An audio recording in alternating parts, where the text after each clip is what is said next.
కొద్దిగా వేయాలి, బోనాలు కొద్దిగా వేయాలి టమాటో.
ఈరోజు ఏ పాట పర్ఫామ్ చేసాము?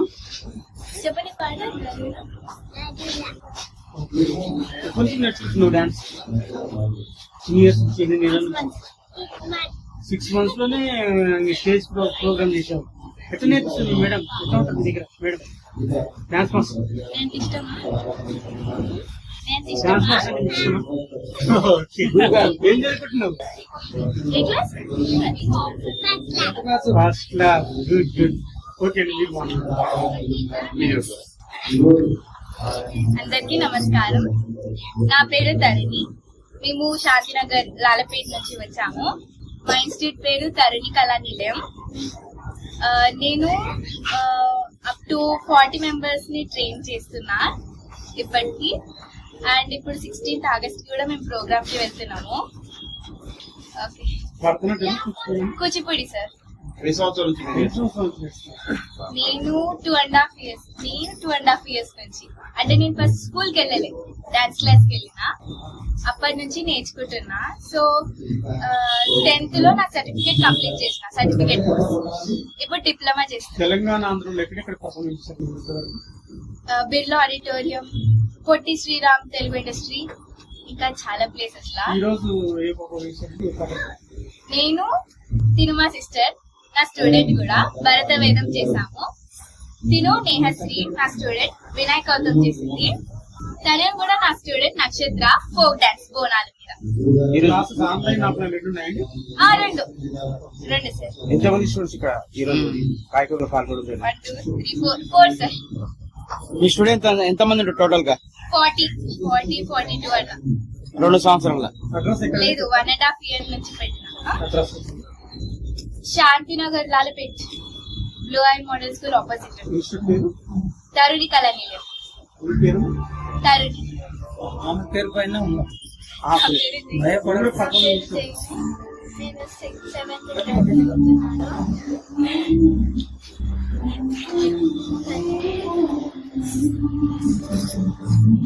మీ పేరు చెప్పు. మాట్లాడు. నా పేరు నక్షత్ర వర్మ. నేను 7th class చదువుతున్నా. నా పేరు నేహశ్రీ. నేను 7th class చదువుతున్నాను. పేరు వై గణేష్ అండి. నేను లెక్చరర్ రిటైర్డ్. మాది ఆంధ్రప్రదేశ్ విశాఖపట్నం. కానీ మా పాప ఇక్కడ జాబ్ చేస్తుంది. రిటైర్ అయిపోయిన తర్వాత ఇక్కడికి వచ్చి కొండాపూర్లో స్థిరపడ్డాము. నాకు ఇది చిన్నప్పటి నుంచి కూడా 3వ తరగతి చదివినప్పటి నుంచి కూడా నాకు పాటలు పాడడం అంటే ఇష్టం.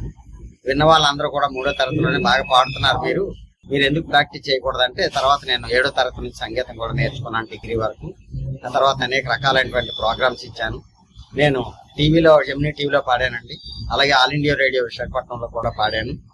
ఆ తర్వాత లెక్చరర్ గా కూడా చాలా అవార్డులు అందుకున్నాను. ఆంధ్రప్రదేశ్ గవర్నమెంట్, చంద్రబాబు నాయుడు గవర్నమెంట్ జగన్ గారి కన్నా ముందు వచ్చినప్పుడు AP state best lecture award ఇచ్చిందండి నాకు. దానికి 30,000 చెక్కు, అప్పట్లోనే 30,000 చెక్కు, అలాగే ల్యాప్టాప్ అవి అన్ని ఇచ్చారు, సన్మానం చేశారు. ఆ తర్వాత భద్రాచలంలో national level best lecture award ఇచ్చారండి. నా మిస్సెస్ కి నాకు కూడా సన్మానం చేశారు. దానికి ముఖ్య అతిథిగా జేడి లక్ష్మీనారాయణ గారు మరియు అమెరికా తెలుగు అసోసియేషన్ అధ్యక్షుడు తాళ్ళూరు జయశంకర్ గారు వచ్చి దంపతులిద్దరిని కూడా సన్మానం చేశారు. అది నేషనల్ అవార్డు అండి. అలాగే ఇక్కడ తెలుగు యూనివర్సిటీలో లైఫ్ టైమ్ అచీవ్మెంట్ అవార్డు కూడా ఇచ్చారండి నాకు, Alluri Sitaramaraju lifetime achievement award. అలాగే విజయవాడలో మదర్ తెరిసా ఫౌండేషన్ వాళ్ళు గ్లోబల్ ఫౌండేషన్ అవార్డు కూడా నాకు ఇచ్చారండి సేవ చేసినందుకు గాను. నేను ఎన్ఎస్ఎస్ ప్రోగ్రామ్ ఆఫీసర్ గా కూడా చేశాను. దాని సందర్భంగా ఎన్ఎస్ఎస్ ప్రోగ్రామ్ ఆఫీసర్ గా కూడా నాకు బెంగళూరు పంపించారు. ఆంధ్ర యూనివర్సిటీ తరఫున నాగేశ్వరరావు గారు అని వైస్ ఛాన్సలర్ గారు ఉండేవారు. ఆంధ్ర యూనివర్సిటీ తరఫున బెంగళూరు కూడా పంపించారు నాకు. ఈ రకంగా అనేక రకమైనటువంటి అవార్డులు నాకు ఉన్నాయి. ఇంకా ఎన్నో స్టేట్ సింగర్ గా కూడా స్టేట్ అవార్డులు కూడా ఉన్నాయి. నేను శివశంకర్ పాటతో సహా అన్ని పాడగలుగుతుంటాను. ఇవాళ కూడా మీరు అందరూ విన్నారు, ఇందాక గురువు గారు చాలా మెచ్చుకున్నారు, విజిల్ కూడా వేశారు. చాలా చాలా ఆనందం సార్, నా అభిమానానికి. ఆంధ్ర నుంచి వచ్చినా కూడా మొత్తం మీద కళలకి హద్దు లేదు. అది మరి ప్రపంచంలో ఎక్కడైనా సరే దాన్ని ఆస్వాదిస్తారు. శిశువు వేత్తి పశువు వేత్తి వేత్తి గాన రసపని అన్నట్టు పాములు శిశువులు కూడా ఆ సంగీతాన్ని ఆస్వాదిస్తాయి అన్నందుకు మీరందరూ కూడా ఉదాహరణ అండి. ఎంతో బాగా విన్నారు, మమ్మల్ని ఆశీర్వదించారు. చాలా చాలా ధన్యవాదాలు. ఈ రోజు తెలుగు సంస్కృతుల అవార్డు ఇస్తున్నారు, మీకు ఎట్లా అనిపిస్తుంది? చాలా చాలా ఆనందంగా ఉందండి. ఎందుకంటే జ్ఞానపీఠ అవార్డు గ్రహీత డాక్టర్ సి నారాయణ రెడ్డి గారు అవార్డు మాకు ఇస్తున్నారు. ఆ నారాయణ రెడ్డి గారి గురించి కూడా ఒక 2 నిమిషాలు చెప్పమని చెప్తానండి. డాక్టర్ సి నారాయణ రెడ్డి గారు చాలా అంటే చిన్న సిరిసిల్ల ఆ ప్రాంతంలో కరీంనగర్ జిల్లా నుంచి వచ్చారు. సింపుల్ గానే చెప్తానండి. అయితే ఆ ప్రాంతంలో నుంచి ఆ ప్రాథమిక పాఠశాల కూడా లేనటువంటి ప్రాంతాల నుంచి వచ్చారు మహానుభావులు. తల్లికి చదువు లేదు, తండ్రి కొద్దిపాటి మాత్రమే చదువచ్చు. అలాంటి పరిస్థితుల్లో ఆయన ఇంత ఉన్నతమైనటువంటి స్థితికి వచ్చారు. ఆయన లిటరేచర్ చేశారు, బిఏ చదివారు, తర్వాత ఎంఏ ఇక్కడ చేశారు ఉస్మాన్ యూనివర్సిటీలో, తర్వాత పిహెచ్డి కూడా చేశారు. ఆ ఎక్కడైతే చదువుకున్నారో అక్కడే వారు రీడర్ గా పనిచేశారు, అసిస్టెంట్ ప్రొఫెసర్ గా పనిచేశారు. అది చాలా గర్వకారణం. నేను కూడా విశాఖపట్నంలో ఏ కాలేజీల్లో అయితే చదువుకున్నానో ఆ కాలేజీలో ఇంటర్మీడియట్ పరీక్షలకి స్క్వాడ్ గా కూడా వెళ్లేవాడిని. ఆ రకమైనటువంటి అనుభూతి నాకు కలిగింది. సి నారాయణ రెడ్డి గారు ఆ రకంగా ఉన్నతమైన స్థానాలకు ఎదిగారు. అంతేకాకుండా వారు ఏపీ సాహితీ పురస్కారం అవార్డు పొందారు. అలాగే భారతదేశంలో కూడా అనేక రకాలైనటువంటి సారస్వత పరిషత్ వాళ్ళు ఇచ్చినటువంటి అవార్డులు పొందారు. ఇవి కాకుండా అత్యున్నతమైనటువంటి అవార్డులు ఆశా ఫౌండేషన్ అవార్డు పొందారు, రాజ్యలక్ష్మి ఫౌండేషన్ అవార్డు కూడా పొందారు. ఇవి కాకుండా 1988లో వారికి జ్ఞానపీఠ అవార్డు విశ్వంభర అనేటువంటి ఒక కావ్యం రాసినందుకు వారికి జ్ఞానపీఠ అవార్డు కూడా ఇచ్చారు. విశ్వనాథ సత్యనారాయణ గారు తర్వాత జ్ఞానపీఠ అవార్డు పొందినటువంటి ఒక గొప్ప తెలుగు వ్యక్తి, మనందరం గర్వించదగినటువంటి ఒక మహా మనీషి, మేరు నాగధీరుడు అయిన గొప్ప వ్యక్తి. మనీష్ అంటే అత్యున్నతమైనటువంటి స్థానానికి చెందినవారు. సో ఇది గుంటూరు శేషేంద్ర శర్మ గారు కూడా చాలా గొప్ప వ్యక్తి అండి. సి నారాయణ రెడ్డి గారు కూడా వారిని మెచ్చుకుంటారు. అటువంటి వ్యక్తికి కూడా రానిటువంటి ఒక గొప్ప అవార్డు జ్ఞానపీఠ అవార్డు, సాహిత్యంలో అత్యున్నతమైనటువంటి పురస్కారాన్ని వారికి దక్కడం జరిగింది. అంతేకాకుండా 5 యూనివర్సిటీల నుంచి వారికి డాక్టరేట్ కూడా ఇచ్చారండి. ఆల్రెడీ ఆయన పిహెచ్డి చేశారు కాబట్టి ఉస్మాన్ యూనివర్సిటీలోనే పిహెచ్డి చేశారు, దాన్ని డాక్టరేట్ అంటారు, మీ అందరికీ తెలుసు. కానీ వేరే యూనివర్సిటీలు 5 యూనివర్సిటీలు ఆయనకి డాక్టరేట్ ని కూడా ప్రదానం చేశాయి. ఇది కాకుండా భారతదేశం తరఫున ఎంపీగా రాజ్యసభకి నామినేట్ అయ్యారు. ఎంతో ఉత్తమమైనటువంటి వ్యక్తిత్వం కాకపోతే రాజ్యసభకి నామినేట్ చేస్తారండి. 1997లో అప్పటి రాష్ట్రపతి వారు ఆయనకి రాజ్యసభకి నామినేట్ చేయడం జరిగింది. ఉన్నతమైనటువంటి వ్యక్తిత్వం కలిగినటువంటి వ్యక్తి, మహామనీషి, స్థిత ప్రజ్ఞుడని చెప్పొచ్చు. సాహితీ రంగంలో ఉన్నతమైనటువంటి స్థానాలకు ఎదగడమే కాకుండా గులే బకావలి కథ అనేటువంటి యువతకు మీరు ఏమైనా సందేశం ఉంది? యువత ఎప్పుడూ కూడా నిరాశ నిస్పృహలు అనేవి జీవితంలో దరి చేరనేవి కూడా ఉండాలండి. ఎప్పుడు అసావహ దృక్పథంతో చెయ్యాలి. సాధారణంగా ఇంటర్మీడియట్ డిగ్రీ చదువుతున్న వాళ్ళు జాబులు రావటం లేదని చెప్పి చాలా మంది బాధపడుతున్నారు. జాబులు రావాలంటే మార్కెట్ లో ఏ కోర్సులకైతే డిమాండ్ ఉందో ఆ కోర్సులు చదవాలండి. ఇండస్ట్రీస్ అన్ని చాలా వస్తున్నాయి. నిజం చెప్పాలంటే గతంలో పోల్చుకుంటే మా తరంలో కన్నా ఇప్పుడు తరానికి అనేక రకాలైనటువంటి అవకాశాలు, ఒకటి కాదు రెండు కాదండి, డజన్ల కొద్ది అవకాశాలు ఉన్నాయి, విస్తృతమైన అవకాశాలు. కాకపోతే కష్టపడడానికి యువత ఇష్టపడాలి, అది నేను చెప్పేది. ఎప్పుడైతే ఇష్టపడ్డామో ఆ పని కష్టమని అనిపించదండి. జీవితంలో నిరంతరం ప్రయత్నం చేస్తూనే ఉండాలి. ఒక మాట చెప్పి ముగిస్తానండి. సాధారణంగా చాలా మంది నాకు జాబ్ రాలేదు అంటారు. జాబు రాలేదు కాదు, జాబు వచ్చేంత వరకు నువ్వు ప్రయత్నం చేయటం లేదని నేనంటాను. ఎందుకంటే పెర్సెవరెన్స్ అనే ఒక మాట ఉందండి. పట్టుదల కాదు నాకు కావాల్సింది, పెర్సెవరెన్స్ కావాలి. పెర్సెవరెన్స్ అంటే జాబు సాధించే వరకు ప్రయత్నం చేయడం. కాబట్టి అంతవరకు కూడా నిరాశనిస్తూ దరి చేరకుండా నిరంతరం కృషి చేస్తూ ఆశావాహ దృక్పథంతో 10 మందికి ఆదర్శంగా ఉండేటట్టుగా బ్రతకాలి యువతని నా ఉద్దేశం. మేడం మీరు కూడా స్పందన. నా పేరు నాగమణి అండి, గణేష్ గారి మిస్సెస్ అండి. పిల్లలకి చదువు మీద ఎక్కువ ఇంట్రెస్ట్ ఉండాలండి, అప్పుడు పైకి ఎదగలుగుతారు పిల్లలు. తల్లిదండ్రులు ఎంతో కష్టపడి పెంచి పెద్ద చేసి చదివిస్తారు, దానికి ఫలితం పిల్లలు చూపించాలి. ఎక్కువ ఇంట్రెస్ట్ పెట్టి చదువుకుంటే మంచి మంచి ఉద్యోగాలు వస్తాయి. మేడం ఆయనకు అన్ని సపోర్ట్ వల్ల 100% యు ఆర్ రైట్. నమస్కారం, నా పేరు డాక్టర్ పెరకరాజు. ఏ గిఫ్ట్ గొప్పదో నా గిఫ్ట్ తెలియదు కానీ ప్రోత్సహించడమే my gift. Doctor chinon Reddy గారి జయంతిని పురస్కరించుకుని నేడు కళా సాహిత్య సంస్థ వాళ్ళు అవార్డు ఇవ్వడం జరిగింది. ఈ సంవత్సరంలోనే ఒక 13 అవార్డులు రావడం జరిగింది. కాబట్టి సాహిత్యం అనేది అందరికీ ఖచ్చితం కావాలి.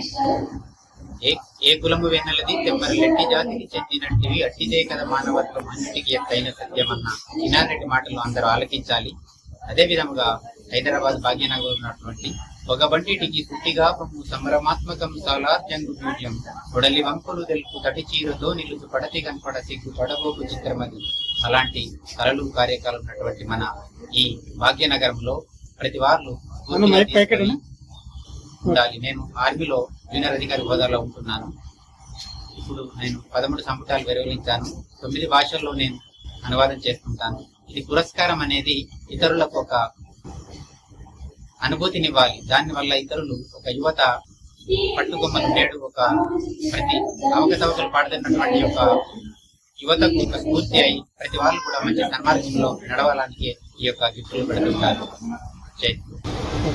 పేరు చెప్పండి. ఫస్ట్ పేరు. నా పేరు రంజిత్ అండి.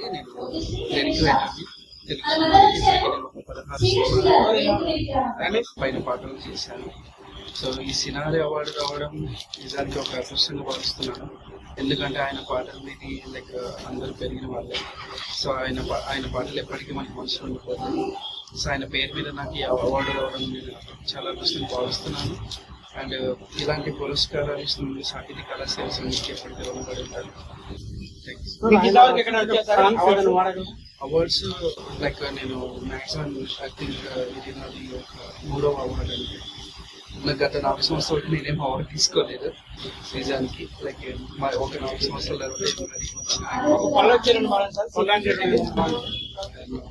సాంగ్ పాడింది కదా, సాంగ్ బాగాలేదు.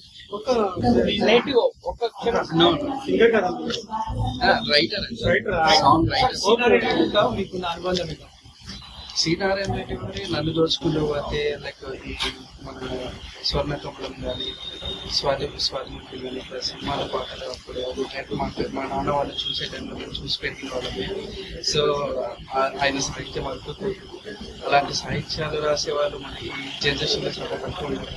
మాకు కూడా సాధ్యం అవ్వాలి, అంతవరకు నేను కూడా రావాలనుకుంటున్నాను. ఈరోజు అవార్డు తెచ్చిన మంచి రచన. నాకు పేరు తెచ్చిన మంచి రచన అమ్మ అనే సాంగ్. సో ఆ పాట వల్ల నాకు చాలా పేరు వచ్చింది. ఇప్పుడు కూడా కొన్ని సాంగ్స్ కొన్ని సినిమాలు ఇప్పటివరకు నేను 16 సినిమాలు చేశాను. అప్కమింగ్ లో ఒక 4 సినిమాలు ఇప్పుడు రీసెంట్ గా ఒక మోతు కేసు కానీ హరుడు అని అండ్ లైక్ ఆర్జీఎం గారితో ఒక 8 సినిమాలు చేశాను. So thank you madam. చక్కటి సాహిత్యంతో వచ్చారు. ఆ గురుగారు ఎంత చెప్పినా ఎంత రాసినా తక్కువే. మహానుభావులు.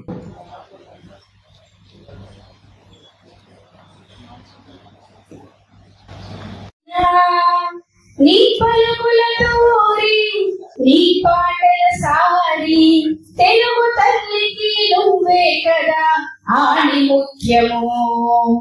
సినారే ఓ సినారే తెలుగు వెలుగే నీవు యుగాల తరబడి నిలిచే సాహిత్య దీపము నీవు అని ప్రేమను పలికించావు. శంకరాభరణంలో సంగీతానికి ప్రాణమిచ్చావు. ఇది కథ కాదు అని సమాజాన్ని కదిలించావు. రాళ్ళు రప్పలుతో మనిషి మనసు చదివించావు.